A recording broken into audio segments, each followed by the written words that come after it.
Selamat pagi Memlina, perkenalkan nama saya Deswita Sugiarto dengan NIM 24110280215.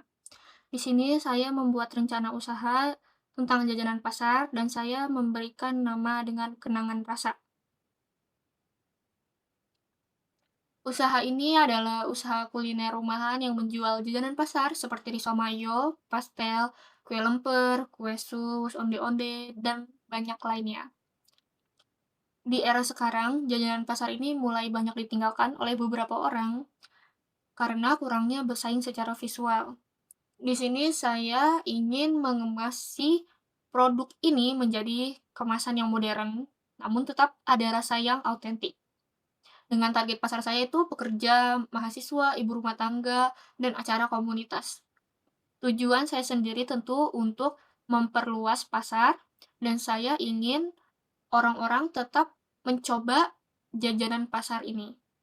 Saya juga ingin membuka cabang di kota lain. Untuk usaha ini sendiri, saya terinspirasi dari keluarga saya sendiri, tentu saja kepada ibu saya, karena saya sudah membantu beliau sejak kecil.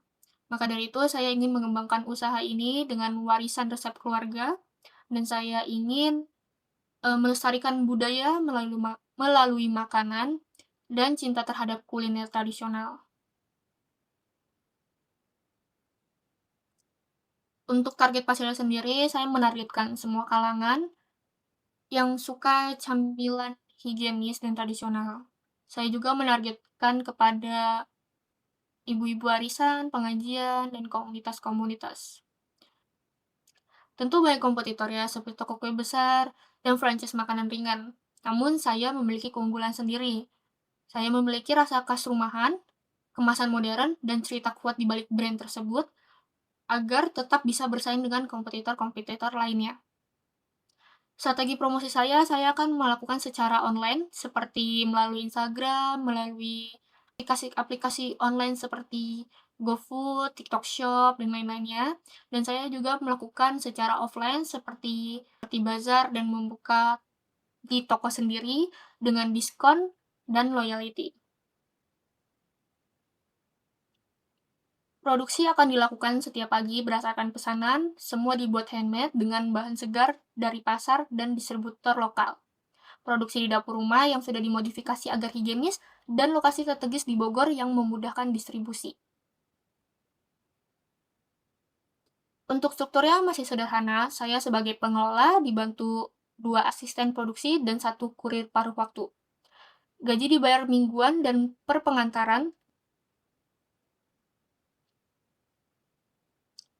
Untuk modal awal saya sendiri, saya menaruh 6 juta rupiah dengan target penjualan 300.000 per hari, yang akan menjadi 9 juta per bulannya.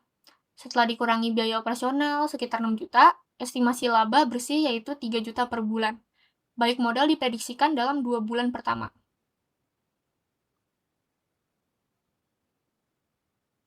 Enam bulan ke depan, saya menargetkan penaikan pesanan sekitar 30-50% dengan cara kerjasama dengan I.O. dan ikut event-event komunitas. Resikonya harga bahan naik, pesanan turun, kompetitor. Dengan cara itu, saya menemukan solusi yaitu dengan cara kerjasama jangka panjang dengan supplier, paket bundling, dan pelayanan yang konsisten. Sekian dari presentasi saya. Terima kasih.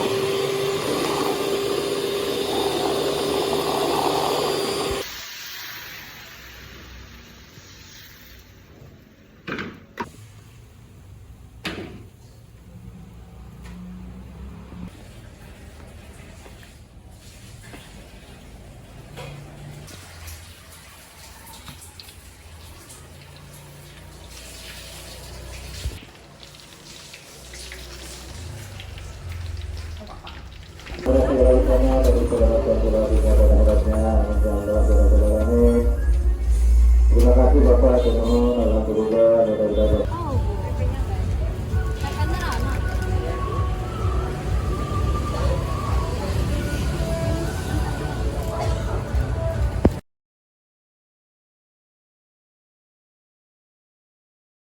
Pertama dari kue lupis yang sudah saya cobai, rasanya manis, khas jajanan pasar gitu, nggak terlalu bikin enak dan sedikit ada aroma pandannya.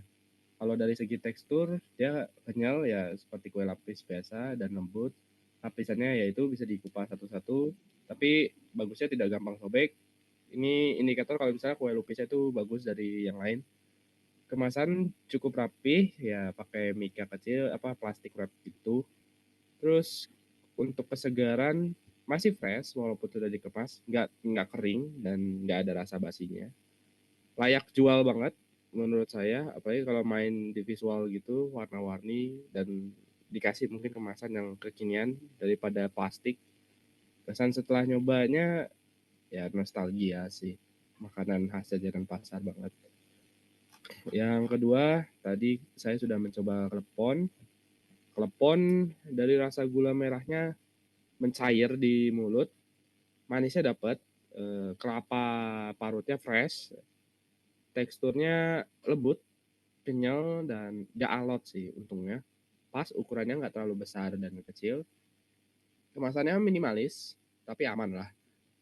Untuk ukuran klepon, jadi nggak bikin isi kleponnya tuh pecah dan berantakan. Untuk kesegarannya sendiri masih oke, walau sudah dikemas masih sama kayak kue lapis, gak ada rasa basi dan tekstur yang keras. Secara keseluruhan ini juga pantas dijual. Kesan setelah makan bikin lagi karena saya juga orangnya suka klepon. Yang ketiga ada pastel. Pastelnya gurih, isiannya enak. Dari sayur-sayurnya, potongan telurnya, nggak hambar, semuanya kerasa. Tekstur kulitnya itu renyah, pas dimakan tuh renyah, tapi empuk di dalam. Jadi nggak terlalu keras ataupun berminyak. Dari kualitas kemasan aman sih, karena mereka memakai box langsung gitu satu. Meskipun udah disimpan, masih terasa fresh juga. Mungkin pada nanti 7 jam atau 8 jam, mungkin sudah mengeras sih. Menurutku ini juga layak jual, tapi harus dipikirkan lagi kualitas penyimpanannya. Kesan setelah nyobanya ya, ini cocok untuk cemilan, snack, karena ini comfort food banget untuk semua orang Indonesia. Dan yang keempat ada sosis Solo. Jujur saya orangnya tidak terlalu suka sosis Solo, tapi saya coba. Ternyata rasa dari sosis Solo isinya tuh gurih dan ada manis-manisnya. Dan ternyata ada kulit dadarnya gitu ternyata. Teksturnya tuh empuk, juicy di bagian tengah, tapi nggak kering. Kulitnya juga nggak pecah atau keras gitu. Kemasannya balik lagi masih standar sama kayak pastel. Freshness-nya juga sama kayak pastel, menurut saya harus diperhatikan lagi freshness-nya. Dari segi tampilan dan rasa sangat layak dijual, apalagi ini ya pasar cemilan kan, khas lah. Pesan setelah nyobanya saya merasa ya mirip-mirip risol tapi dia pakai telur sih. Ya, untuk keseluruhan packaging berbeda dari pasar makanan cemilan yang lainnya, biasanya langsung dijadiin pakai plastik kresek gitu kalau kita beli di pasar. Tapi yang ini kita pakai box coklat ya. Menurut saya ini sangat menjaga freshness yang tadi yang saya bilang untuk pastel dan sosis Solo. Mungkin untuk jangka waktu yang lebih panjang akan lebih fresh lagi.